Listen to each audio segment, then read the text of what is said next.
Hello guys, જય માતાજી બધાને। આજે આપણે દુકાન જવાનું છે હાલીને। બાઇક તો ઉદિતભાઈ ને પપ્પા લઈ ગયા છે ને ઉદિતભાઈ તો અહીંયા બેઠા લાગે। હા, તો પપ્પાને મળીએ હવે, હાલો શું કરતા હશે। હેલો પપ્પા, હેલો। આપણે આપણું મોઢું જોઈ લઈએ। બરોબર છે ને। ભાઈ આવી ગયા કામ કરવા માટે। ઉદિતને બોલાવી લીધો, હાલ ભાઈ। તો ઉદિતભાઈ લુક જ ચેન્જ કરી નાખ્યો આખો। પછી તા ભાઈ એવા એને કંઈક પાન ખવડાવો ને, તો એ કંઈક માવો છે, એ કંઈક આની યાર બાંધવા જવું મારે, એ કંઈક મને જવા દે જલ્દી। ભાઈ લથડિયું ખાતા હતા એમને। પછી નીકળી ગયા જમવા માટે। બપોર થઈ ગયો ને ભાઈ જમવા વયા ગયા।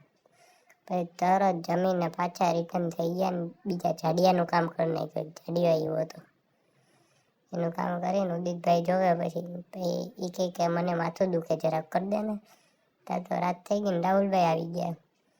એની લપ પડી હતી ત્યાં ઉદિતભાઈ ને આશીષભાઈ વાતો કરતા હતા આમ ને પછી મેં મસ્તી કરીને આશીષને કહું બાય બાય, હવે જઈએ અમે। પછી તો પાછા દુકાને નીકળી ગયા ને હવે અહીંયા બ્લોગ સમાપ્ત કરીએ છીએ। તો લાઈક કરો, શેર કરો ને સબસ્ક્રાઈબ કરો। Bye bye.